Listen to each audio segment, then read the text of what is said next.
Welcome to Club Domingo, brought to you by Cyclone Comics.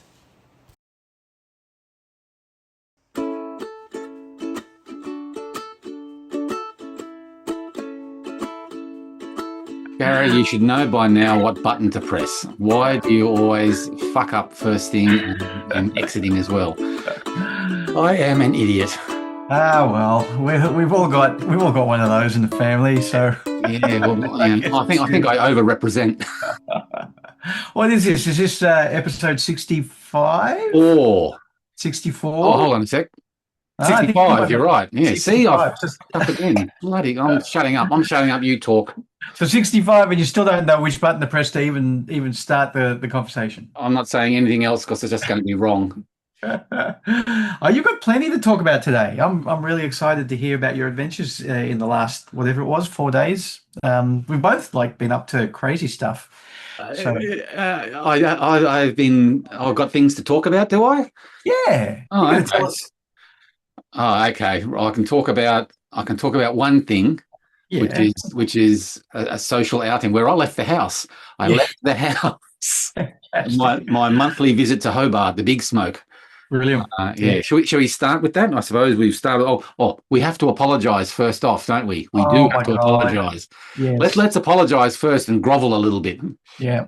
And it was my fault because I started it, and you just didn't think it through, and neither did I. Yeah. You would do it anyway. We have to apologise to Siobhan Coombs from Cockatoo Comics, who I said was also one of the brains trust behind Smash.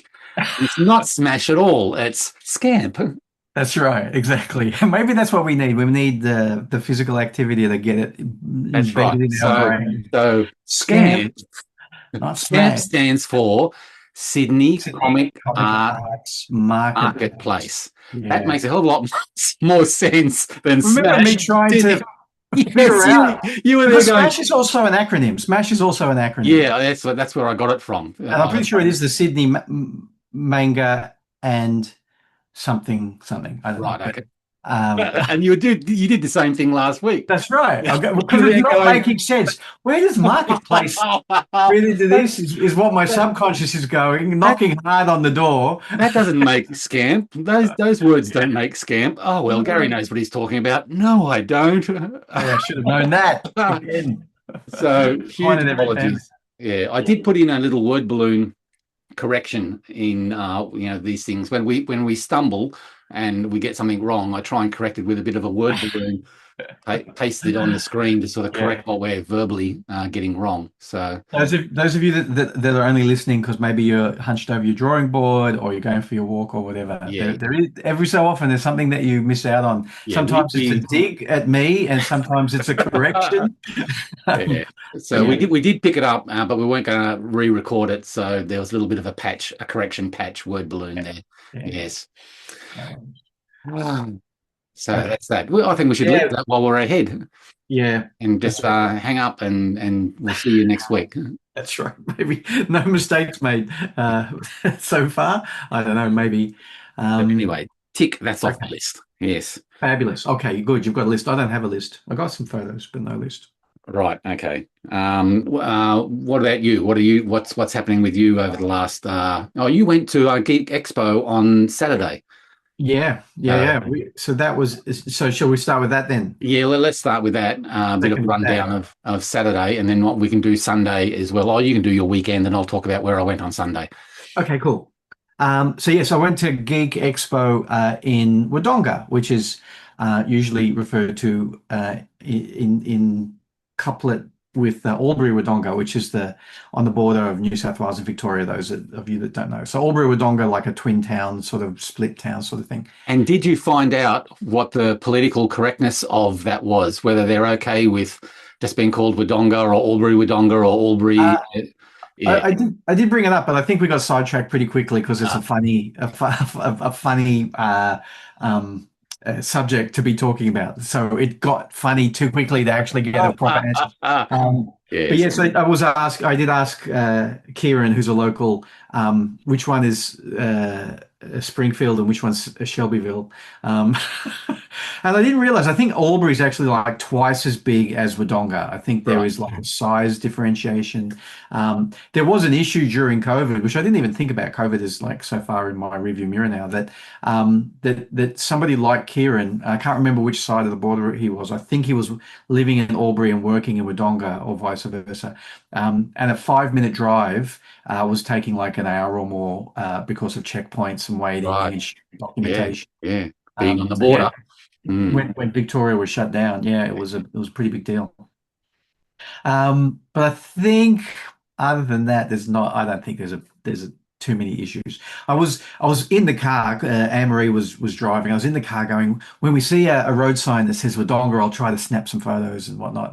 And there were none because we were in New South Wales and it was only Albury. Albury's coming up. Albury. And it wasn't until you were actually in Albury that there might have been a sign saying you can go to Wodonga this way. So Right. I don't know if that's like a bit of a A bit of a dig. yeah, not Yeah. mentioning Wodonga. Yeah. So we went to the first ever Gig Expo in Wodonga. I believe they've had things in the past.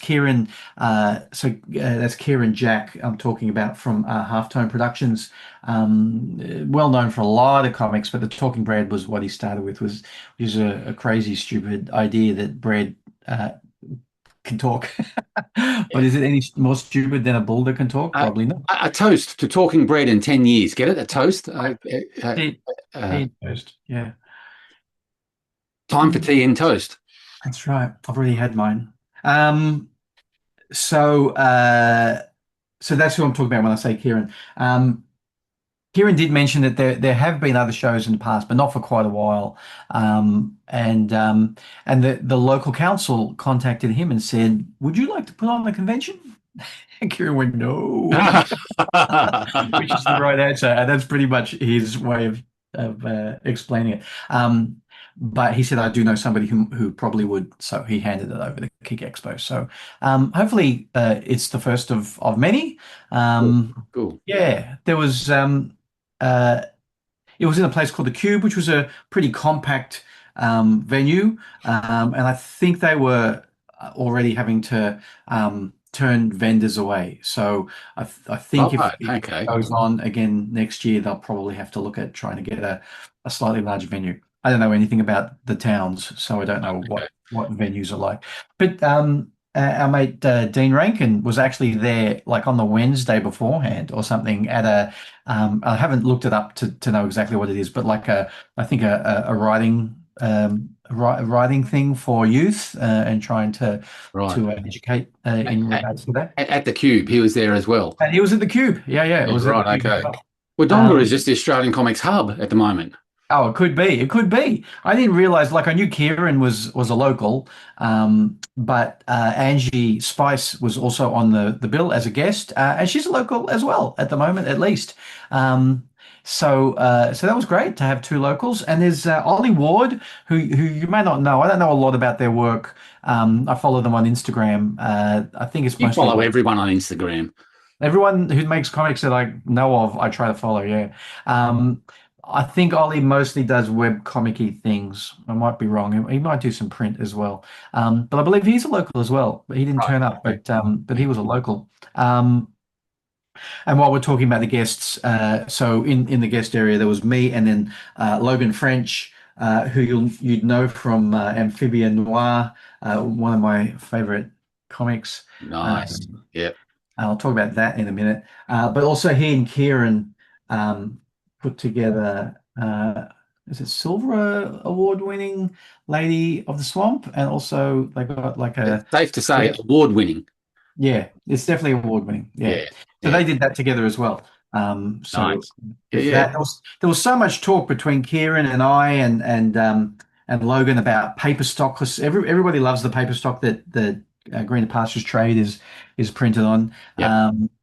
And Kieran saying, "Yeah, that's what we had ours printed on, Lady of the Swamp and Amphibia Noir." And then we started to feel it, and we're going, "Oh, it's not actually the same stock. Like, I wonder what, So what's the difference? Are there different batches of the stock that Baden at Jeffries has got for us. Right.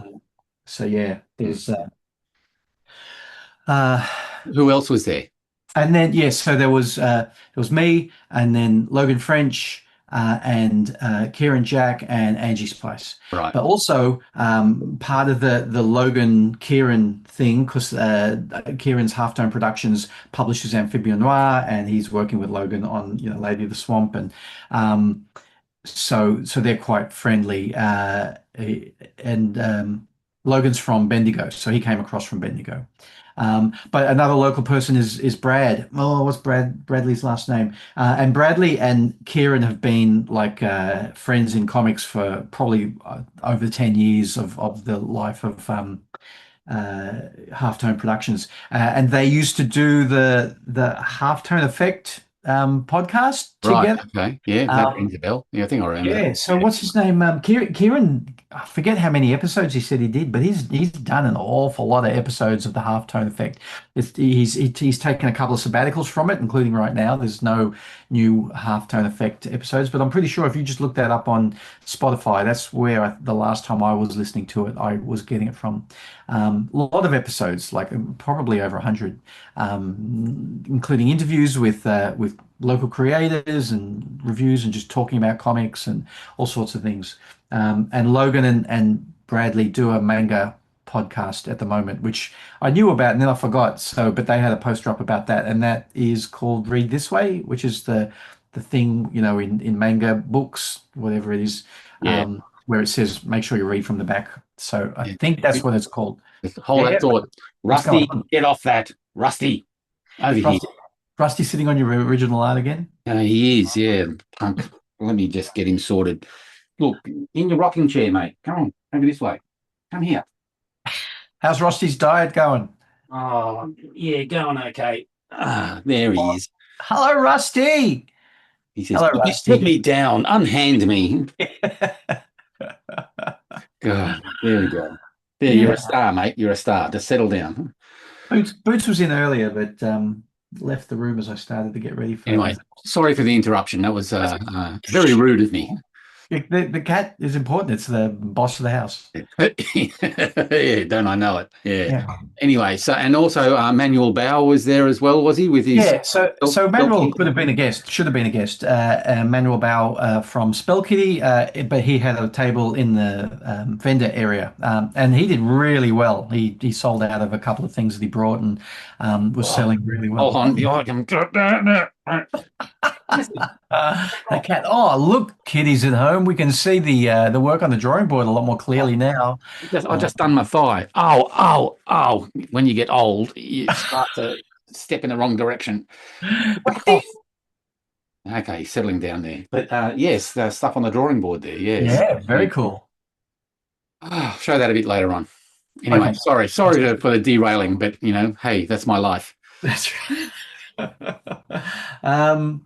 So yeah, Manuel was there as well, and we got together for dinner. Not all of us, but a few of us and a few other people from Artists Alley, both on the Friday and the Saturday night, which was cool. Right. I was on stage with Logan at one point. Brendan from D's Comics seems to be Daniel Rathbone, who runs Geek Expo, seems to be Daniel's right-hand man as far as the comic section is concerned. That's right. You had a first up chat, didn't you, on 10 a.m. stage? Yeah. Mm-hmm. Yeah, so me and Logan were on stage. Yeah, really good. It was good. Yeah. Good. Did you talk about a podcast? Did you talk about Club Domingo? If not, why not? I definitely did bring it up, yes. Yeah, right, okay. Just as well. What's the point of me sending you down to all of these conventions when sending me down? When shall I send you my receipts and see? No. I send you a fixed budget, and if you blow it, that's your problem. Right. Budget is zero. Yeah, you have kiddies at home. Look up the distance between Sydney and Albury Wodonga.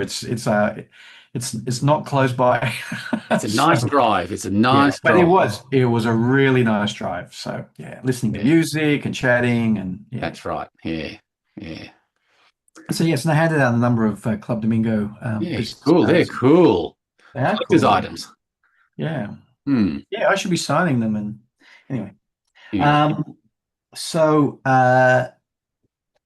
so yeah, we did the chat on the morning of the convention, which was really cool. One of the things that we did, right, we being Anne Marie and I, on the way into Albury Wodonga is uh, we know that one, I think it's the original real life Edinburgh pub is just outside of Albury, so we went there. I picked up a book because I reckon I had this as a kid. Oh, that's amazing. Yeah. I wouldn't That's know it where all it is. right. Yeah, that's amazing. So yeah, it's beautiful stuff and always so much detail Yeah, and yeah. whatnot. So yeah, we went to the Edinburgh pub. I'll send you a photograph if you don't mind splicing it in. Um, oh, but boy, was that like so I showed a photo to Kieran and Bradley, when we were at dinner on the Friday night. And I said, "What's the deal with this place?" And I showed the photo, and they both like just cracked up laughing. Nobody goes there. What are you doing? So we rolled up, and there was one other car in the car park, and the car park is enormous. And it's it is a cartoon, right? So on the front, there's not these little doors. It's a huge cartoon-sized door with huge wood, right? And it's all graffitied, like there's graffiti all over it, but it's shut, and there's nobody around. And I'm going, oh, Google Maps said it was open. Like that's a shame. Like, oh well, and well, I took a couple of photos and I walked up close, and there was the other car that had turned up was a family of three people, and they had gone up close and had a look at the door and kind of walked around the back or something. I lost track of where they were. Um, and part of the graffiti on the door was written in scroll pull. So I'm going, well, obviously you push on the door because somebody's written pull on the door. So I thought I'll just see, and I pushed on the door, and as I pushed it, a man with a beer in his hand is kind of going, oh, sorry, oh, here, let me get that for you, and open the door. It's like, oh, so you are open. So there was one guy who was, I would say, probably on his third or eighth beer or something, and coming out to sit on one of the benches out the front. And then once he was out the front, it was just us and the bar. Was he in Ken Maynard character? I think that guy. What you think like that's like part of the dealio? Like when we went to Popeye Village, everybody's in. I don't think that's how it worked. I think he was just drunk. Right. Okay. Damn. Yeah, so it's really, really small inside, and cartoons on the wall, and bits and pieces all over the place. I don't think any of it's originals though. And one guy on the bar, and we said, "Do you?" Google Maps told us that you can get coffee or tea, and I said, "Do you make coffee or tea?" And he said, "No, just beer." He's going, let's go. I think we should just right. go. Oh, wow. Very 1970s Australian tourism. Yeah. So when I said to Kieran, he said, "Yeah, it's been through a few hands, and everybody thinks it's pretty dodgy." And he said when they first moved there, it was especially on the weekend, it would be pretty packed. There would be a lot of people there. Yeah. So maybe on a Friday early afternoon, it's going to be empty, but maybe Friday night, Saturday during the day, who knows? But we didn't bother going back. Also because there's like roadworks and we had to take a back road to get there, and Right. which added to the atmosphere of getting there. We didn't even know that we were like, is Google Maps sending us to our doom? Like, why are we on this back road when it's supposed to be just off the highway? But yeah, so that was on the way. Like even before we got to the convention, we were already having wonderful cartoon adventures. So that was great. Good stuff. Yeah. So yeah. And the convention was nice. We met nice people. I was just saying to you before we started the recording, I think it might have been three people. It's definitely two. I can remember the faces and the conversations with two people who were, about our age, maybe a little bit younger, probably a little bit younger, maybe 10 years younger, walking past my table and then rubbernecking, and their body still going and their head staying in their body, coming back again to go, what is this? I haven't seen this for 20 or 30 years. So having wonderful chats with old fans as well as making new fans. That's fantastic. That makes the trip worthwhile, really. Yeah. It was great. We Cherry on top. and the old fans always say, "Look, I don't know where my where my issues are," which is understandable. So they always buy the trade paperback, which is great, because I tell them how great the printing is as well. Check out the paper stock, you should say. Well, I don't say that to the regular punter, but I do say that the remastering makes it look amazing. And then, they say, "Oh, well, yeah, I'll grab that if you'll sign it," and blah, blah, blah. I say, and you might have, everything from 1 to 7.5, but number 8 is brand new. And they go, "What?" And they go and grab a copy of 8 and buy that as well. So, yeah, it's very good. And depending on the person, some of those kind of people I actually talk up to buying the last couple of copies of Adventure Illustrated that I have as well. Cool. So cool. Yeah, nice. It's always been my experience with Greener Pastures that if I can talk people into buying a copy, then they're usually a fan for life. They really enjoy the story. So that was great. One of them even he took a selfie, sent it to his son, and I'm thinking about a son being 12 years old. And of course, if he's nearing my age, his son is probably more like 30 or something. So he sends it to his son, and his son goes, "I remember reading those. You used to let me read those, and blah, blah, blah." So, yeah, people were excited. It was great. If you're an old reader of Greener Pastures, you've got issues. That's right. Hopefully all the issues. You've got real issues. Yes. Yeah. So that's good. That's good. And then, when the day was over with, there were other in-con stories worth relaying. What kind of ground did you cover in your morning chat? Oh, all sorts of things. Why we love comics, and what can we pinpoint a time that love started, and why concentrate on this media or medium rather than other mediums? Because Logan actually does quite a bit of animation as well. Yeah. So yeah, and there were interesting conversations like that. So yeah. Yeah. Was it taped? Was it taped or anything like that? I think Brendan did have a GoPro set up, and he realized about 2/3 of the way through that it looked like the red light wasn't on, so it looks like it probably didn't. Right. But yeah, I might need to put that on my list of things to do to ask him for that. But I took a photo of the three of us on stage, so I might send you that as well. Yep. Cool. How long was that for? That was for like half an hour or something, was it? I think it went for more like 3/4 by the end. You can't shut us up, once we start talking about comics. Tell me about it. That's right. So yeah, and then we went to dinner that night, which was really nice. Not at the Edamogga pub. No, that's one of the things I said to Kieran was because Kieran organised the Friday night dinner for us. He decided where to go and book the table for us, and I said when Kieran said we're going to this restaurant, instead of saying to me, "Yeah, we'll meet at the Edamogga pub," I knew that there must be something wrong with the Edamogga pub, because otherwise surely we'll all go to the Edamogga pub. But no, definitely not. Hopefully it's going to come good again. There was a not so much, because I believe there was more than one of these things. And again, it's those that didn't listen last week, that pub on the front cover, they basically built that. It's all wonky and out of shape, and you can't see on that one, but there's like in a lot of the drawings, there's an aeroplane that's crashed off to the left, and there was the aeroplane in the ground there as well. So it's all like they put some effort into it whenever it was felt. To be honest, I'd forgotten about the truck on the roof. Yeah, no, they got a truck on the roof and everything. So hopefully, I don't know, they make it come good again, because it would probably be a pretty fun place. Angie didn't make it to Friday night dinner, but she made it to Saturday night dinner, which was really nice too. We did catch up with Angie. So did she let on how her trade was going, the courier collection? No, we didn't end up chatting about that specifically. Right, yeah. Well, what Angie did show me was some of her original art, which felt like it was larger than A3. I'm just looking up at my wall at the A3 work on the wall. Couldn't have been larger than that, surely.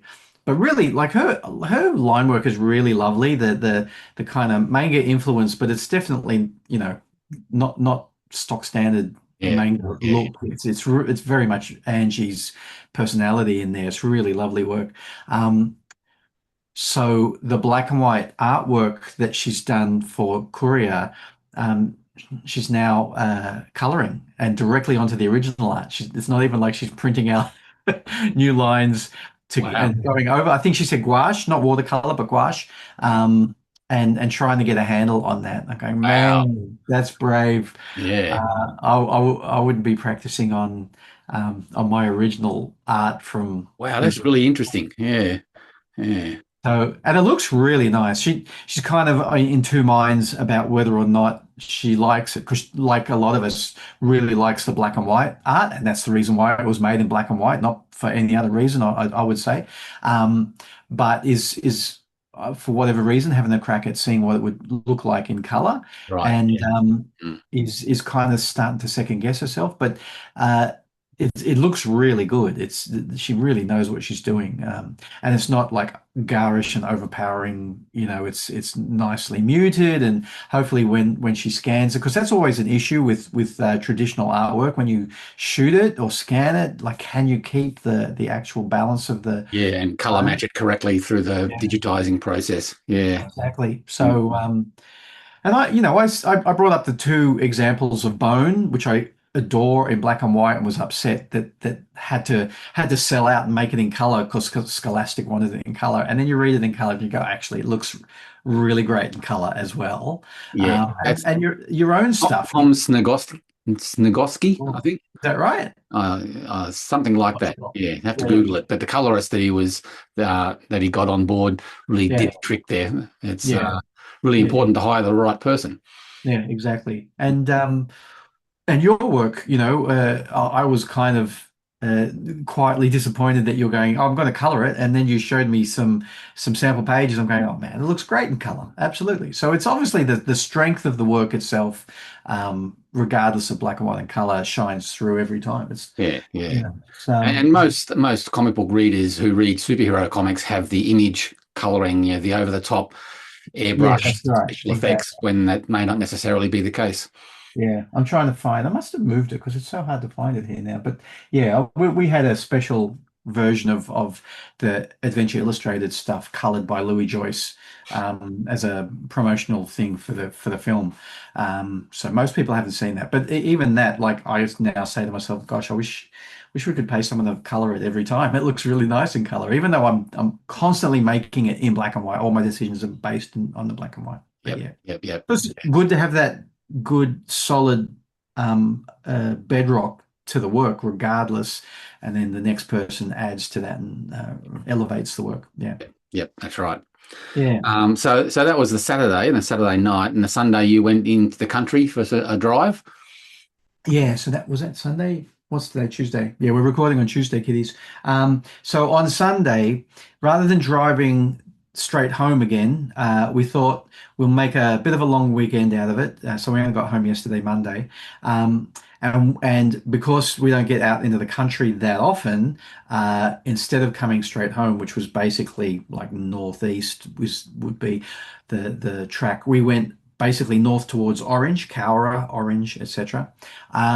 Which is in between. There is where Cucumgilliga is, and Cucumgilliga is the kind of fictitious town that we made up for where Trevor comes from, where the farm is. There is no town called Cucumgilliga, but there is a region called Cucumgilliga, and not anymore even, but a really huge region was called Cucumgilliga, and I think it was like a huge grazing cattle concern, and then over 100 years or whatnot, it would have been subdivided, sold off, etc., etc. Right. And now there is one property called Cucumgilliga. So and this is me doing more research off and on. Like I look into it every so often. It's actually hard to find anything that will tell you exactly what's happening. So some of this is my piecing together the jigsaw.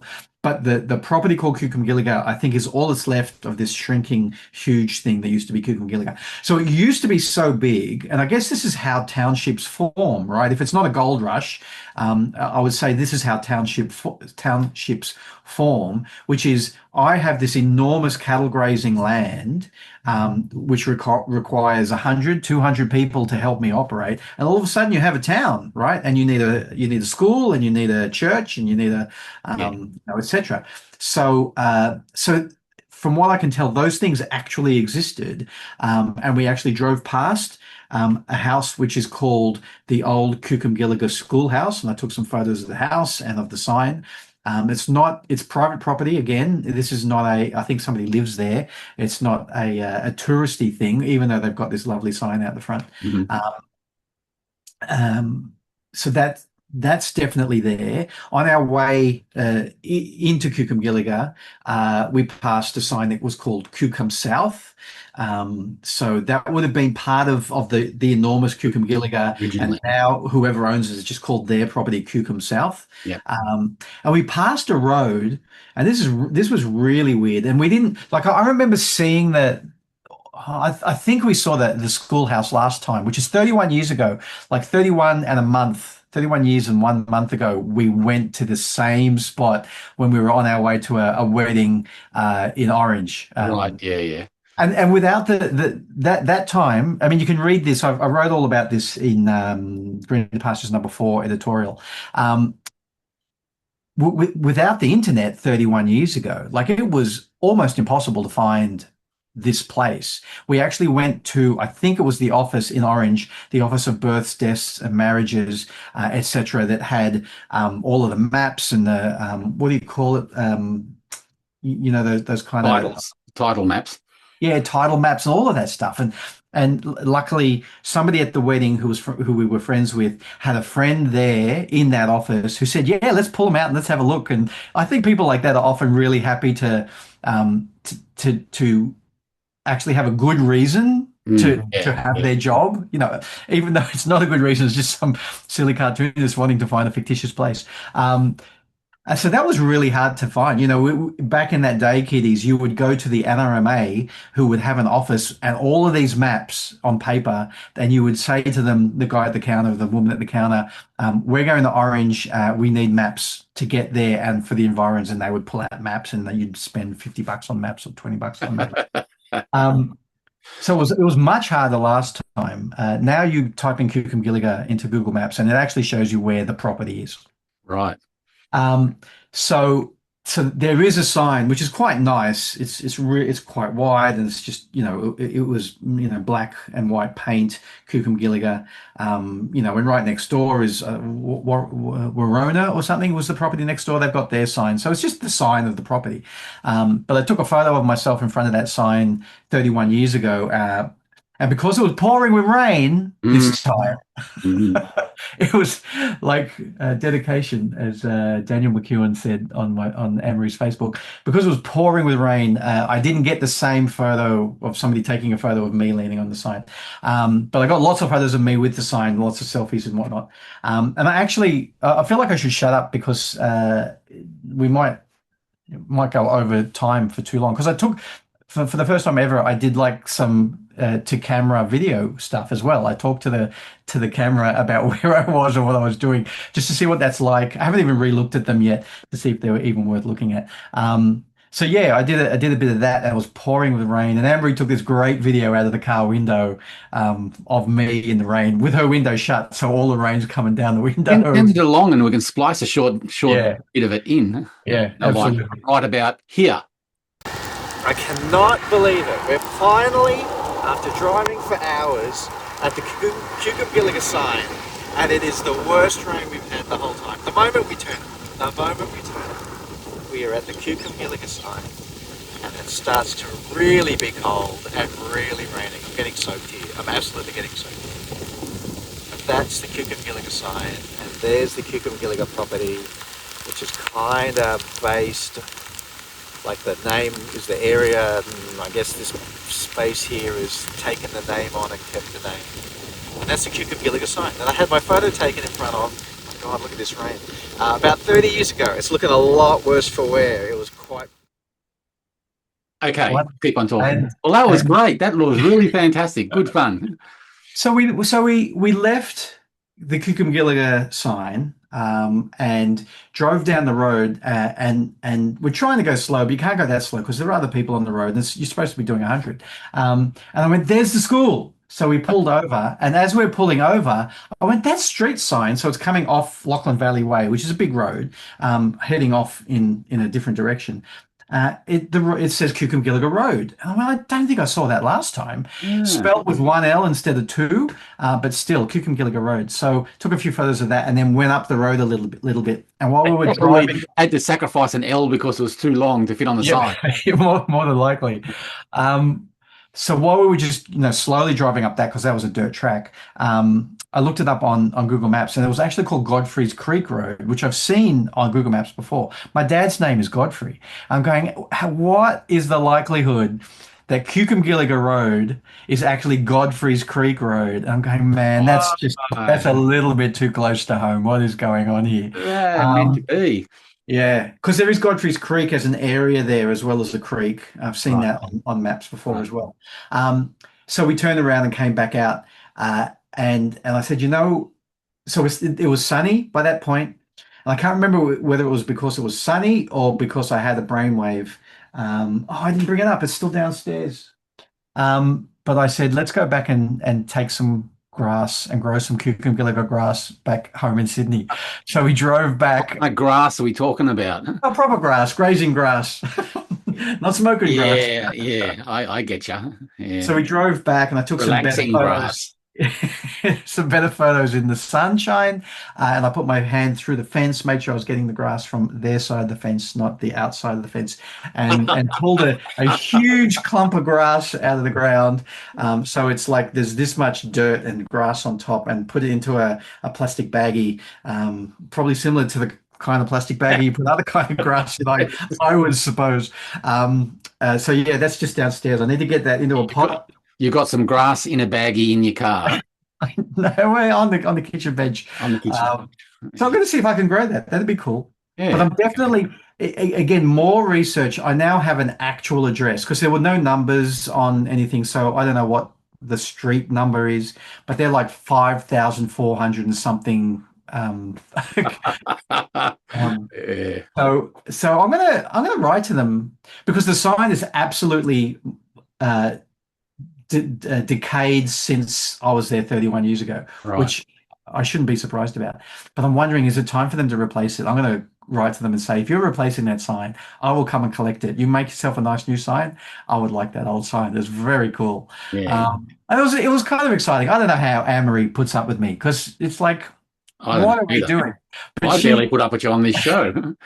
That's right. But she gets excited about it as well. It was really cool. So it was great to be there. I got soaking wet.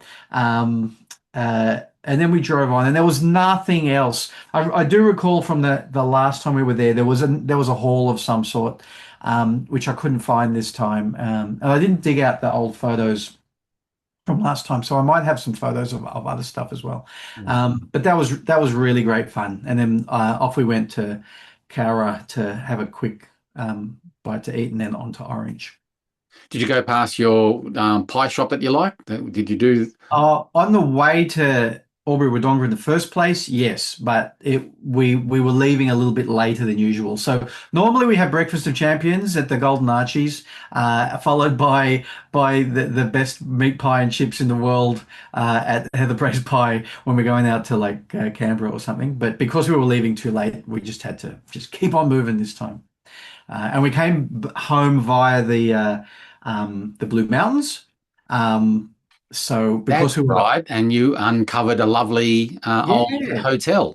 Yeah, so because Orange is a lot further north. Again, these are like 5-hour drives we're talking about every time. Yeah. From Sydney to Albury Wodonga is maybe 6, something like that.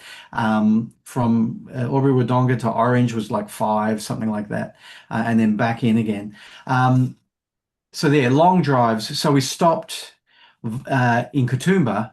in the Blue Mountains. And we're going, oh, it'd be nice to have a cuppa. And we couldn't find all the cafes. I don't know if we were just in a different place to where I've been before in Katoomba, but my memory is that there's heaps of cafes on that main drag and couldn't really find any for some reason. So, and we were actually kind of keen on like a Devonshire tea, scones and tea. And I had a quick look on Google Maps, and there was one kind of small place, and that's not really. But what we found was the Carrington Hotel, which is like a 150-year-old old world hotel, beautiful old, Same kind of huge. era as the Hydro Majestic. Yeah, absolutely. We drove past the hydro on the way through. Other stuff was going on, so we didn't stop there. But yeah, this was like as beautiful as the hydro. It didn't have the same outlook as the Hydro Majestic would have, which is right on a cliff face a little bit further up the mountains. But the Carrington, and I've been in Katoomba a number of times, but never really hung out there. Going, how have I never known this amazing place is here? And they've got a really large garden out the front with big trees, and it's kind of hidden a little bit behind. Right, And that's okay. why. Yeah, But it's right up near the station. It's right there. And I rang them and I said, Google's telling me you've got Devonshire tea. Is that like every day? Can we come? He said, yeah, just go into the bar area and order. So Yep. we did, and it's just beautiful. The scones were great and the tea was lovely. And yeah, so in a gorgeous place. So we're going to go back there. Absolutely. Beautiful, Yeah. beautiful place. Yeah. Nice. So that was the Carrington. So the other thing about Katoomba, which maybe you don't know, is, I mean, in the mountains, Matt Hatton used to live there. I think Jason Paula still lives there. I'm sure there was somebody else who was kind of a, maybe their name will come to me later. Another like old mini comics guy lives up there as well. But just at Katoomba Station, there's a little cafe, hole in the wall kind of place where you can buy coffee and hot dogs or whatever, and that's owned and run by Angus Olsen. Now, Angus is a cartoonist from way back as well. Makes Right, okay. cartoons. And I thought, I'm going to go and say hello to Angus. I can't remember if we've ever actually met, and we see each other online, etc. So we had a short chat, only like 10 minutes or so. But the thing that's most impressive about Angus is and Angus's family. It's not just Angus; it's Angus and his youngest daughter. His youngest daughter had cancer when she was very young, and of course that's like a whole family issue when that happens, right? Mm-hmm. Yeah. And as a cartoonist, Angus felt that the best way to come to terms with that for him and maybe for his family was to draw about it instead of keep it inside or to write about it or just talk about it. He drew about it. So he has a website called I Draw Childhood Cancer. And it's worth going to and having a look around on there. And he's also a Facebook page with the same name, I Draw Childhood Cancer. And I didn't count the books, but between that point and now, I reckon there's like 20 books that he's made to help children and their families understand what the journey is about. And that started with what was it? Was it an intravenous thing? Anyway, a pretty invasive procedure that had to be done on this poor little girl. So he made a book about what's going to happen to you and what it means and why we do it. And what a great idea. What format are the books? Sorry? What format are the books? What size? Mostly like children's book kind of format. Okay. And they're aimed at kids. And I'm pretty sure, look, I don't know if there are PDFs to download, but like this is all, again, correct me if I'm wrong, Angus, but I'm pretty sure this is all just for charity. I don't think Angus makes any money out of this. He just makes them and people benefit from them in the highest level of community that you could ever think of. Yeah. And Angus was awarded the Australian of the Year Local Hero of New South Wales for this work, which was well deserved. Wow. Okay. He's a lovely man. We had a great chat, and we took a couple of selfies. As in, he took one of me, and then of us, and then I took one of us, and while we stood there at his wonderful little coffee. And what did he do back in the day before when you first heard of him? Well, you know, that probably goes back far enough that I can't quite remember. Right. Okay. Like in my memory, it's really is all about this stuff. Right. Uh, Right. but I said we said our goodbyes, and I turned to walk away, and I went, hang on for 1 second.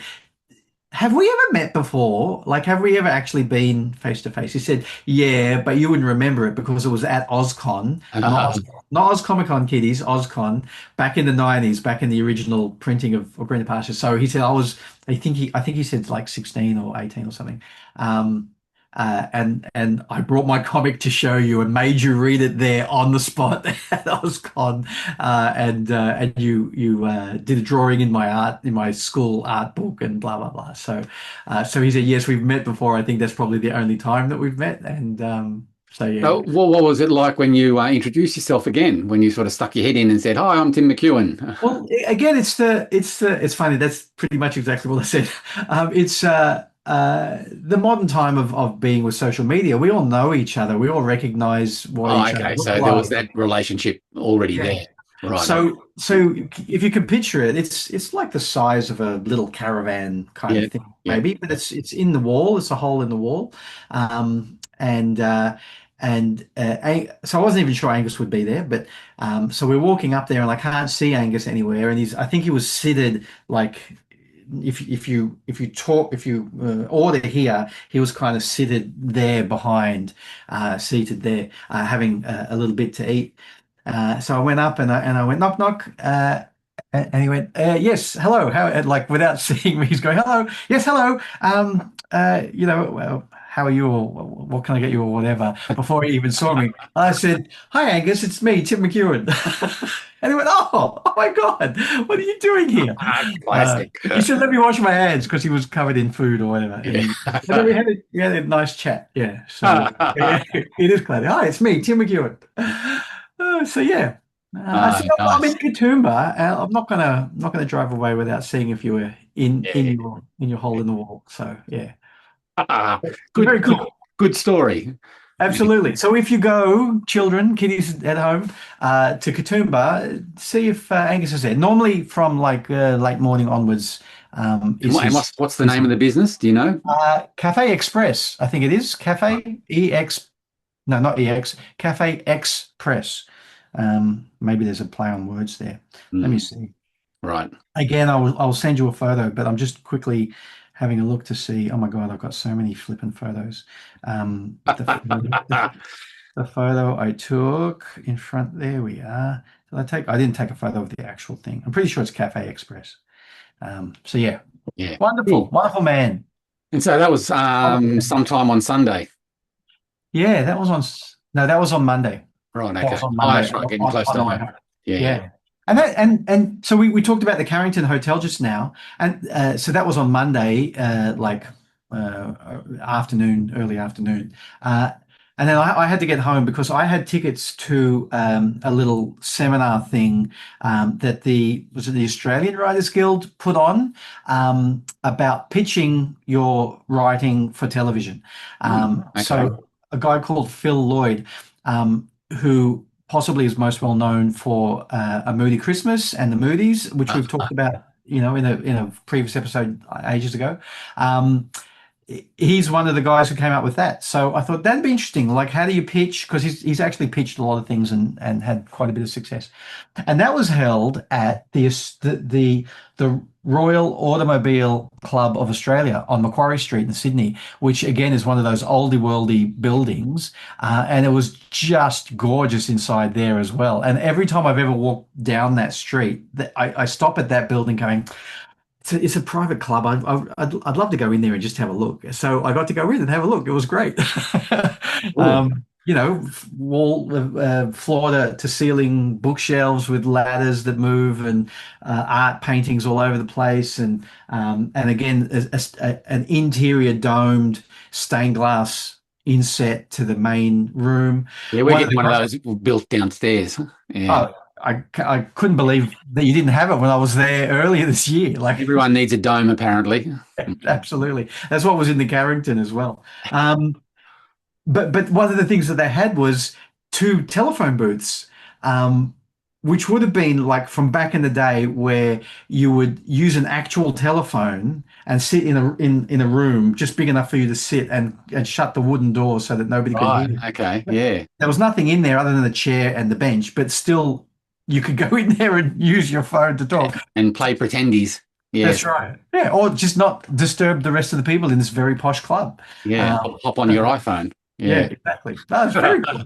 Yeah. Yeah. So that was boy, oh boy, What a I weekend. packed- I'm exhausted. yeah, I packed so much in. So I'm going to shut up now because you did something that I was very jealous I couldn't take part in as well. Oh, I just had lunch with Bernard Caleo on Sunday, and There's no just about that. there is no just. He and his wife Susan came down to see a set of plays on the Saturday. I think I may have mentioned this on a previous show, but Pretty sure. Ray Lawler's plays Summer of the 17th Doll and the two prequel plays were put on all in a row together, which is seldom done. Yeah. It was a whole day, 3 sessions of theatre that they came down to see. Yeah. And it's one of my favourite plays, and so we had lots to talk about. But that was the Saturday, and on the Sunday we organised to get together down in Salamanca and went to a place called, which is owned by Mona, run by the Mona organisation, which I still work for. So it was, and I hadn't been there before. And it was only used as a meeting point. We'll meet down at Salamanca in front of this place, which is called Manky Sally's. Salamanca, Manky Sally. Manky Sally's. So we'll meet in front of Manky Sally's and then we'll find a place to eat because there's vegetarian diets and all kinds of things involved. So we thought we'd meet there. And Sunday morning in Hobart is dead as. We got parking right out the front. There was no one else around. The place doesn't open until 12, and we'd organised to meet at 11:30. But they gave us time to. Irish Murphy's, the Irish pub next door, was open, so we had a quick half-hour beer in there. Then we shuffled next door to Manky Sally's because the menu was in the front, and it was perfect for what we wanted. All those other places were having, pretty stingy kind of vegetarian diet. But Manky's had this beautiful spread of different things to get, bar food. That's not just up a little like laneway kind of thing, is it? No, it's right up front. Yeah, okay. on the main drag.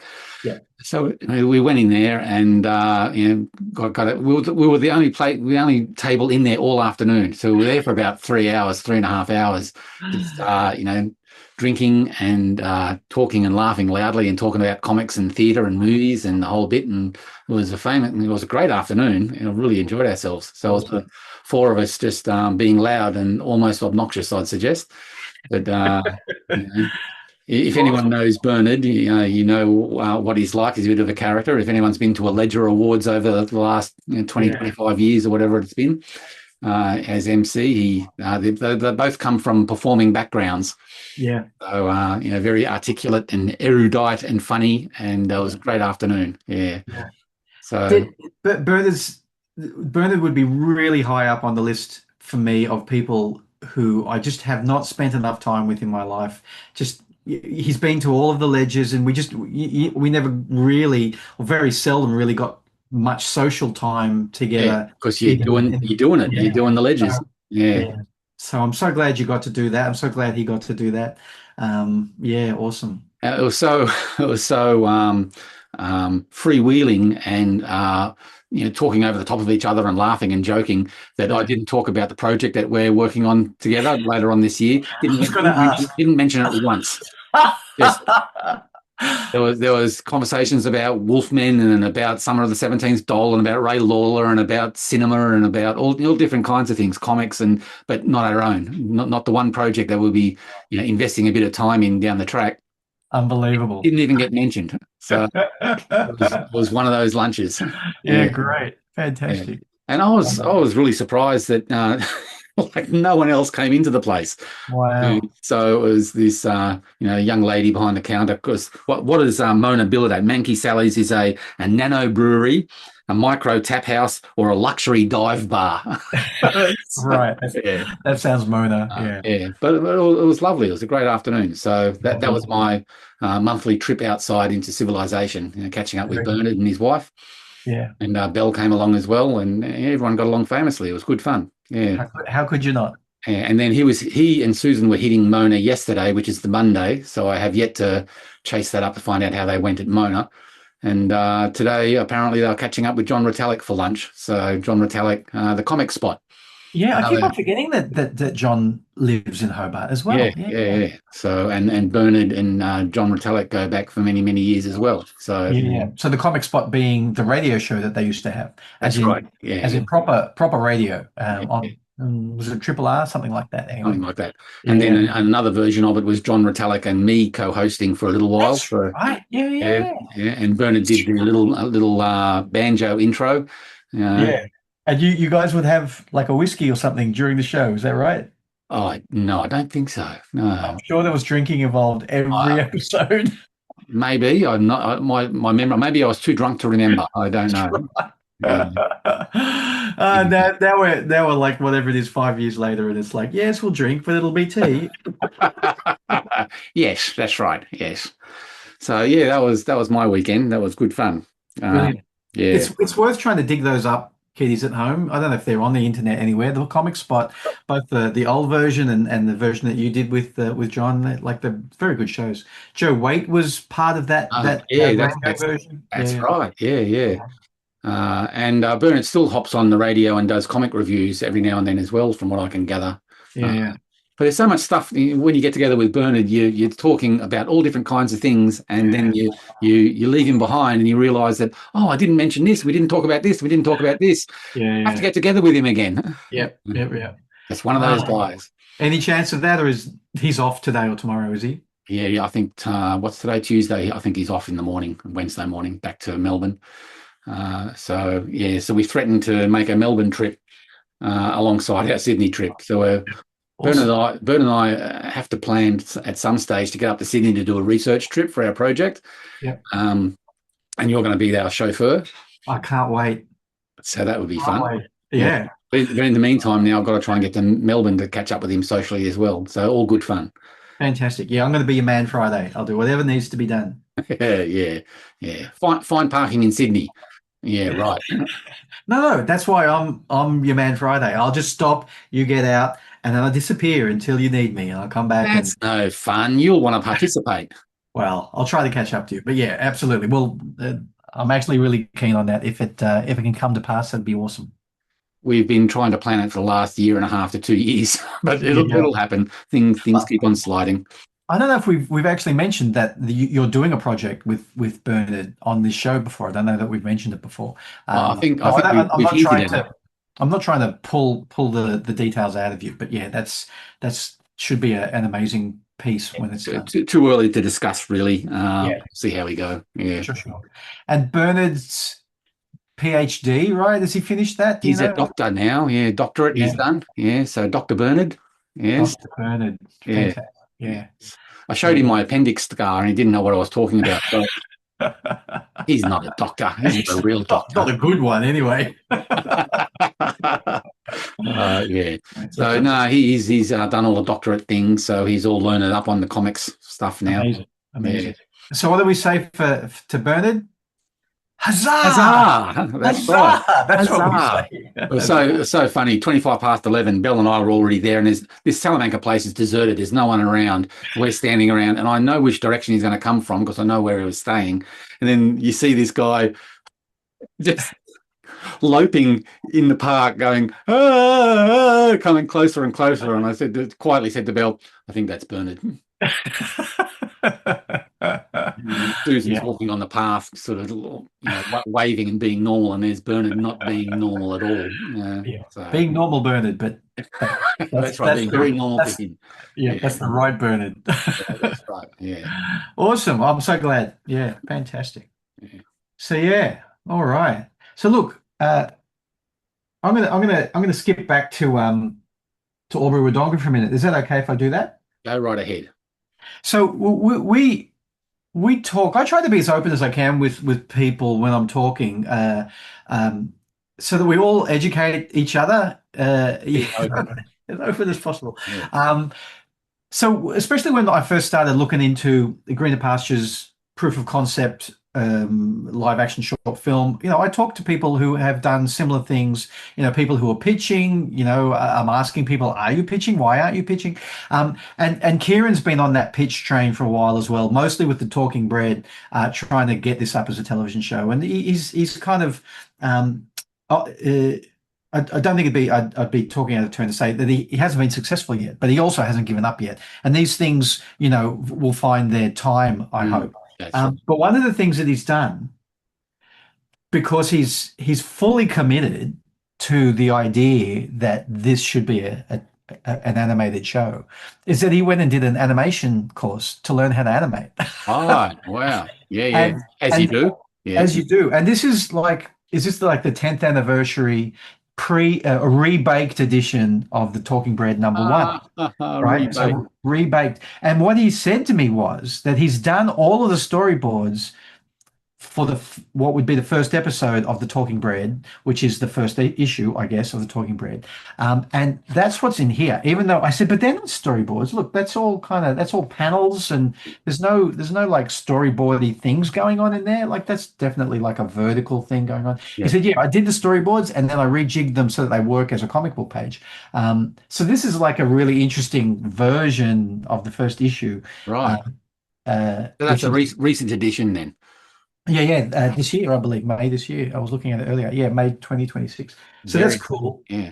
I already showed you Lady of the Swamp. But the other thing I wanted to show you was this, and I had to take it up to the camera. This is Amphibia Noir #1, which they need to reprint, right? They've sold out of the first printing. So in what I think is a great thing for indie comic book people to do, Logan did his own bootleg. Can you see how small that actually is? Yeah, is that A6, is it? Yes, it's B7. B7. It's B7. Wow. It's the B7 Redux version. And he printed it off his own printer and stapled them himself, and which is great. Is it readable as far as the lettering? So the arguments between Kieran and Logan all Saturday about what are you doing this for? Like that's illegible, and Logan's saying, no, it's fine, you can read it. And, yeah, you can read it. Sure, you can read it.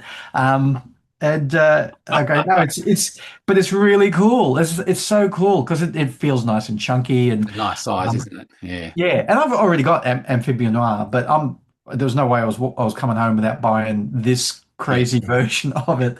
So that's like the size difference. It's puny. Yeah, it is. It's fantastic. And he had a couple of things like that. Oh, hello, Boots. Boots is in here. Oh, Boots is in winter mode. Come on, there we go. Oh, Rusty's not even on. He walked out in disgust. I think he's in his beanbag. on his beanbag. Yes, well. Bruce is definitely looking for warm laps. So that ash can for Amphibian Noir is frog size. Yes, exactly. Frog size.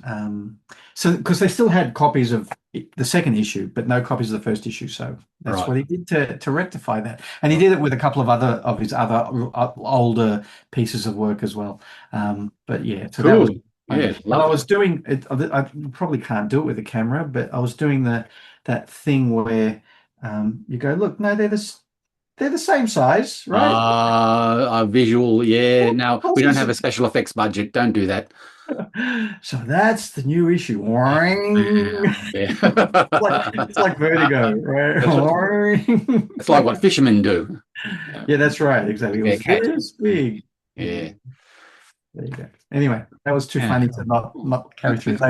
What a great pair they are, Logan and Kieran.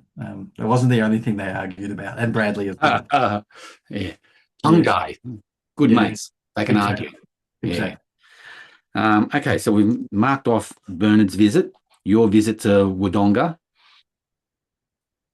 I actually saw during last week Spider-Noir on Amazon Prime with Nick Cage. Fantastic. I don't have Prime, so. Oh, that's good because I watched it so that you don't have to. Bloody horrible. Is it really? All right. Next subject. Yeah, I was going to say review done. It's just so amateurish. It's not funny. Yeah. and Nick Cage, by halfway through, he just starts doing the Nick Cage thing where he starts off being a noirish detective type, which is well and good, but then he starts personalizing his performance with Nick Cage-isms. Yeah. And it just goes pear-shaped from there. The show just goes, in my opinion, goes off the rails so severely. Cool. But it was almost like, no, I'm 6 episodes in of 8 episodes. I've got to keep on watching this. It was like watching a train wreck. But in my personal opinion, total waste of space. Save yourself some time. How long are the episodes? 30, 45? I think 30 to 40, 40-ish minutes each. Right. Yeah, I didn't even notice. I was just looking at the screen, slack-jawed. Yeah. Anyway, I really love 30-minute shows now. Like going back to something that's like 20 to 30 minutes, even though there's no ads because it's streaming. Yeah. That's actually still a nice kind of period of time to sit with something. So yeah. And yeah, you can get in, be punchy, cliffhanger, next episode. Yeah. So that's my extended review of Spider-Noir. So tick done. Fabulous. Okay. We're going through this list really fast. In fact, it's time for us to wind up almost. I think it might be. Yeah. I was going to mention, we won't talk about it in depth, but I was going to mention the number of Kickstarter campaigns that are floating around with Australian comics at the moment. Oh, really? Yeah, go ahead. And while I don't want this to be a Kickstarter update or anything like that, just so I think it's curious that there's so many projects out there at the moment doing the Kickstarter thing. I don't know whether it's good or bad. I'll think about it, and we might talk about it more next week when we've got time. But recently finished was Ned Kelly Werewolf Hunter, which was Sean Keenan, SK, and Arturo Palacios. I think that's how you pronounce his name. And that was for a 96-page graphic novel, and that funding model was actually to pay for the production of the artwork as well. So it hasn't been done. You back it and it'll be done. So that's an interesting variation of the Kickstarter model. Yeah. But the others that are floating around at the moment, there's one that's just launched, Preston Peace Battlers Inc., the Dylan Naylor collection. There's separate concepts, but they're being collected together because there's so few pages, I would assume. So they're all in one volume. Right. Battlers Inc. is his piss take on a Australian superhero team. And Preston Peace is about a dead school kid that's a bit of tongue-in-cheek and humorous. So there's that. Stellar Lands, Volume 3 is being on Kickstarter at the moment by Max Ferrata and Ben Worrell. Extinct by Kieran Jack and Lauren Marshall is being Kickstarted at the moment. The Preston Peace and Battlers Inc., the people involved in that, Dylan Naylor, Jason Towers, Greg Gates, Owen Heitman, and American Underground cartoonist Ralph Reese contributed as well. So that's an interesting package. Yeah. And just going live today, which is Tuesday, 2nd of June, was Bo Jardine's Wolfen project, which went live first thing this morning.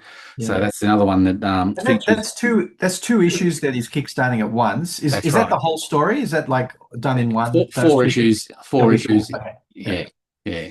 Cool. And that features my Wolfman character, Creighton Tull, who, just a little bit of gossip, I named him Creighton Tull because Lon Chaney Jr.'s real name is Creighton Tull Chaney. So I've just taken his first two names and I've turned his middle name into a surname, and there you have a good named character. Fabulous. That makes sense for a Wolfman. Absolutely. Well done. Yeah. So that's launching today. So I'm sure there's others, but in my did to do homework this morning before the show. Research, indeed. Research boots? Lots happening on the Kickstarter front. I don't know what's happening on the other platforms like Indiegogo or Possible or anything like that. But Kickstarter proper, there's a lot of Australian comics action happening. Hi, Boots. Yeah. Don't show Boots to Belle because Belle doesn't like those kind of cats with that kind of colouring. Racist. Furist. Yeah. Anyway, so that's it. We might talk more about Kickstarter next week. All right, let's. Of course, we've someone's talked so much this week that we've run out of time. No, that was good. That was a great chat. That was good weekend. Yeah, we Kieran and I chatted a little bit about Kickstarter and stuff as well. So yeah, I might have some things to talk about regarding that. Yeah, cool. Okay. Now, Yeah. while you keep on talking for a little bit, I'm going to line up the exit buttons. Okay. Smooth operator there. Ready to hit the buttons. Okay, rightio. So is that it for the day? Do you have anything to add, or is that about it? I reckon that'll do us. Yeah. Okay. And Oh, yeah. I solved the blue line problem. So Excellent. there's, like blue line, and I've started to ink Right. bits and pieces there on the blue line, and the pens are working fine so far. There's no what was I complaining about, whether the ink in the pens would sit on the cyan toner correctly. Yeah. So now it seems to be going fine. So I'm going to continue along those lines and get some pages finished. So Cool. it was a little bit tricky with Affinity Photo. You know how I was saying that it wasn't the same as Photoshop. Yeah. So I had to go online, and it was an easy fix because other people have had the same problem, but it was an arcane method to sort of get the cyan track separated so you can print it as a cyan color. Yeah. So one thing that is just different in Affinity to Photoshop. So there you go. Yeah. Cool. I knew the solution was there. It was just a matter of finding it. Yeah, exactly. Great. Oh, good to see. That's 50% cyan, so I don't know how that'll scan once it's all finished and whether the cyan will drop out well or not. So I might have to pare it back to 40% if that's a problem, but we'll see how we go. Yeah. You should, before you go any further, just scan that one as it is. That'll be enough of a test for you. That sounds too much like a good idea. Yeah, don't do the whole page and then find it's not going to drop out. Mm-hmm. There's page 2 nearly done. There's page 1 just there, just the slither of it there. Right. Sliver of it there. And there's page 2 nearly done. Right. Well, we'll compare notes more next week on the art front, shall we? Fabulous. And I'm having great fun inking Manny Hernea's pencils there. Yeah. Right. Okay, cool. Yeah, let's shut up. What do we say? More comics more often. We do say that. See you next week. Bye, kiddies.